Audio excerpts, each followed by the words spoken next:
Hey, welcome to our channel. Please consider subscribing and giving thumbs up. Let's go to the tale. Hello, everyone. I'm Alicia, and I'm thrilled to share my incredible journey with you today. I've always been incredibly close to my family. My parents, despite demanding careers, prioritized spending quality time with me and my brothers.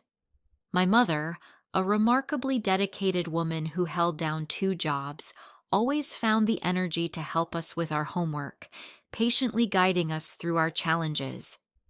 Despite not completing high school, my father possessed a natural aptitude for sales, achieving remarkable success in his career and consistently earning top salesperson awards. I have always deeply admired my parents' resilience and dedication. Given my parents' demanding work schedules, my siblings and I spent considerable time with my maternal grandmother, who came to live with us after my grandfather's untimely death, and my mother's status as an only child. My grandmother, while a kind soul at heart, possessed a tendency to be rather critical and prone to complaining, often directing her frustrations toward my siblings and any friends who visited our home. Even my father found my grandmother's behavior challenging, leaving my mother in a difficult position of mediating between them. I've always valued quality over quantity in my friendships, maintaining a close-knit circle throughout my school years. So when I started high school, I knew no one. But that soon changed when I met Gabby. We formed an instant and lasting friendship. Naturally, this transition was initially daunting, but Gabby, already established in the school's social circle, made me feel instantly welcome.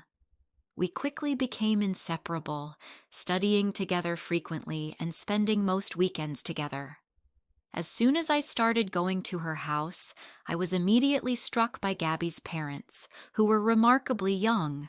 Her mother was 17, her father 18, when they married. This contrasted sharply with my own parents' age, and I found their youthful energy and active lifestyles, her mother's gym routine and her father's judo, inspiring, particularly in comparison to my parents' more sedentary lives. Gabby's mom, Selma, was incredibly kind and welcoming. Her excellent fashion sense and advice were always helpful, and because she was close to my age, I found her easy to talk to and very modern, which was greatly appreciated. I only saw Gabby's father, Jack, on weekends due to his demanding work schedule, but I always found him very handsome, playfully suggesting to Gabby that I'd become her stepmother if they ever separated. Even in college, where we pursued different academic paths, our friendship remained strong. We carpooled to university, and I frequently had lunch at Gabby's home, avoiding my own home during the week due to my grandmother's challenging personality. On the one occasion I invited Gabby for lunch, my grandmother's critical comments about the lack of food prompted me to avoid inviting guests to our home. During my college years, I had lunch at Gabby's at least twice a week. It was then that Selma began experiencing concerning health issues, persistent fevers, unexplained skin lesions, and recurring infections, which culminated in an emergency room visit and subsequent hospitalization for further investigation. Numerous tests revealed abnormalities, leading to a bone marrow biopsy. The doctor's subsequent disclosure of a suspected leukemia diagnosis devastated the family. Despite undergoing chemotherapy, Selma's condition worsened, requiring increasingly frequent hospitalizations. It was sad to see such a beautiful woman in that state. The shared ward arrangement meant Jack couldn't stay with her overnight, and I offered to take some nights so Gabby could rest. My friend Gabby was in a bad place. She even had to drop out of college. After several months, Selma sadly passed away. Seeking solace and new opportunities, Gabby spent 3 months in England, studying English and staying with her aunt. There, she met and fell in love with a man from Denmark, and given her Italian citizenship, she decided to remain in England. Our friendship endured the distance, even as I began a relationship with George, which unfortunately proved to be deeply disappointing. George initially presented a deceptive facade, concealing his controlling and jealous nature. His unpredictable moods and demands, including constant explanations and financial accountability, gradually became abusive. My parents eventually recognized the detrimental impact on my well-being and warned me of the abusive dynamic. Until one day we had an argument and he forcefully grabbed my arm, which finally shattered the illusion. I ended the relationship, prompting threats from him, but I confided in my brother, a police officer, who confronted George, effectively deterring further harassment. Following the breakup, I prioritized self-care, including minor cosmetic enhancements, which significantly boosted my confidence. Sometime later, Gabby contacted me, excitedly sharing that she and her boyfriend, Nick, were returning to introduce him to her father.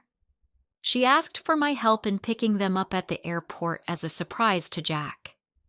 Upon our reunion, Gabby's compliments about my appearance were met with similar praise for the positive changes in her life since her time in Europe.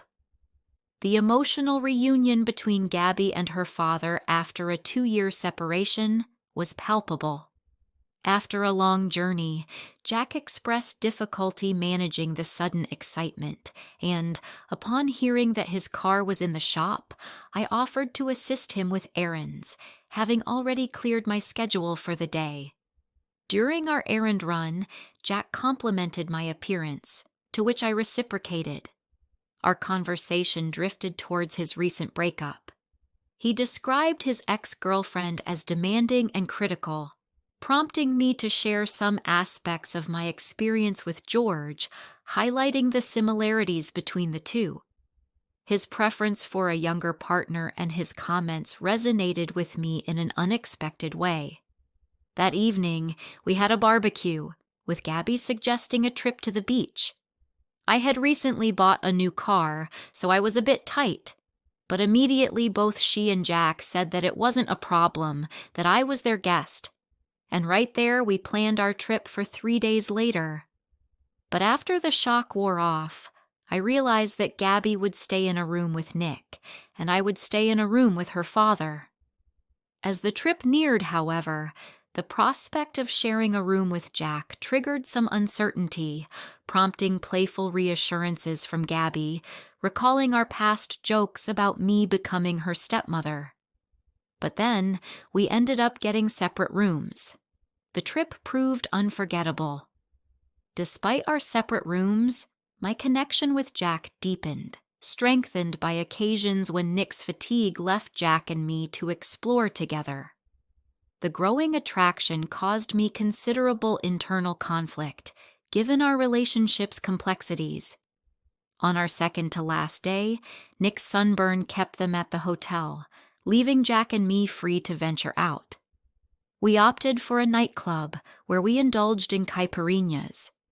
As the evening progressed and we started to get very loose, Jack confessed to feeling a connection with me unlike any he'd experienced since Selma's passing. I shared similar sentiments. The evening culminated in a spontaneous kiss, leading to an undeniable connection and a night spent together in his room. The next morning, numerous missed calls from Gabby spurred our discussion on how to proceed. Jack advocated for honesty, suggesting that Gabby's maturity would enable her to understand our situation. I contacted Gabby, arranging a meeting at a cafe. We met for breakfast, Jack and I arriving hand in hand. My God, when Gabby saw us, she started laughing and asked if what she was seeing was what she was imagining. It was a mixture of amusement and astonishment, but her subsequent embraces and comments indicated her acceptance and even playful endorsement of our relationship. She even got up from the table and gave me a very strong hug and said in my ear, "You're crazy, huh?" Since high school, you've been saying that one day you're going to be my stepmother, and you kept your promise. You hooked my dad. She gave her father a very strong hug, too, and said she was surprised but happy that she would have the best stepmother in the world. Jack and I have been together ever since, expanding our family with the arrival of our 2-year-old son. My own parents didn't accept it very well at first. While initial prejudice from family members presented challenges, their acceptance grew, especially given Gabby's remarkable maturity and understanding. I never imagined that fate would reserve this for us. My best friend is my son's sister. Gabby continues to live in London, and she's still dating Nick. They haven't gotten married yet. There's not a single day that we don't talk on video call. Gabby remains an integral part of our lives, a beloved sister to my son and my dearest friend. My love and loyalty for Jack only increases. I hope to live by his side for many, many years, because only when I started dating him did I know what true love was. As I reflect on this journey, I'm filled with gratitude for the universe's mysterious ways. I hope this story finds its way to those who believe in the power of human connection, the magic of friendship, and the enduring nature of love. May it inspire hope and remind us that love can blossom in the most unexpected places. That's all for now. We hope you enjoyed this tale. If you did, please give it a thumbs up and leave a comment below. Let us know your thoughts. There is another suggestion of a video right now on your screen. Consider watching it. Don't forget to subscribe and turn on notifications so you won't miss any of our future tales. Until next time, keep dreaming.